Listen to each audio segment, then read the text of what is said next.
Bengal safe Murshidabad জেলায় ফার্নিচারের জগতে এক পরিচিত ও প্রতিষ্ঠিত নাম। বেঙ্গল সেফ 57 বিবি সেন রোড, বহরমপুর, মুর্শিদাবাদ। আমতলা হরিহরপাড়া রাজ্য সড়কের নওদা থানার পিঁপড়েখালী রাস্তায় টায়ার জ্বালিয়ে বিক্ষোভ গ্রামবাসীদের। এসআইআরের নামে সাধারণ মানুষকে হয়রানি করার অভিযোগে এই প্রতিবাদ বিক্ষোভ করা হয়। অবিলম্বে এসআইআর প্রক্রিয়া বন্ধ করতে হবে, তা না হলে এর থেকেও বৃহত্তর আন্দোলন শুরু হবে বলে হুঁশিয়ারি দেন বিক্ষোভকারীরা। আমরা এই আন্দোলনটা করছি, আমাদের এই আন্দোলন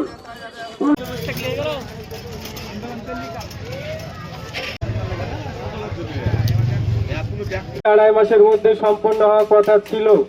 সেই ভিত্তি অনুযায়ী প্রতিটা বাড়িতে প্রতিটা ভোটারকে এনুমারেশন ফর্ম দেওয়া হয়েছিল এবং সেই ফর্ম ফিল আপ করার পর বিএলওদের মাধ্যমে সেই ফর্ম জমা দিয়ে অনলাইন আপলোডের মাধ্যমে সে নির্বাচন কমিশনের দপ্তরে পাঠানো হয়েছে। তারপরেও মানুষদেরকে আবার প্রতিটা বাড়িতে বাড়িতে হিয়ারিং নোটিশ পাঠানো হচ্ছে, মানুষদেরকে হয়রানি করানো হচ্ছে। এর প্রতিবাদে হরিহরপাড়া বাজার সংলগ্ন এলাকায় স্থানীয় মানুষ এবং আগত আশেপাশে গ্রামের মানুষ সবাই আমরা একজনের সমবেত হয়েছি। এই এসআইআরের নামে স্পেশাল ইন্টার্নশিপ রিভিশন, এই স্পেশাল ইন্টার্নশিপ রিভিশনের নামে মানুষের ন্যায্য ভোটার অধিকার, সেই ভোটার অধিকারকে কেড়ে নেওয়ার চেষ্টা করছে নির্বাচন কমিশন এবং তার নেতৃত্বাধীন বিজেপি সরকার।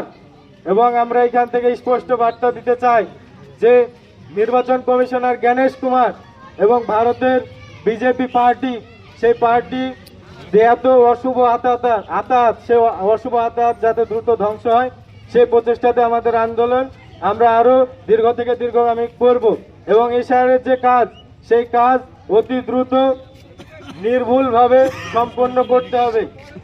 যখন এসআইআরের কাজ প্রথমে শুরু হচ্ছিল তখন বিএলওদের বেঙ্গল সেফ মুর্শিদাবাদ জেলায় ফার্নিচারের জগতে এক পরিচিত ও প্রতিষ্ঠিত নাম। বেঙ্গল সেফ 57 বিবি সেন রোড, বহরমপুর, মুর্শিদাবাদ।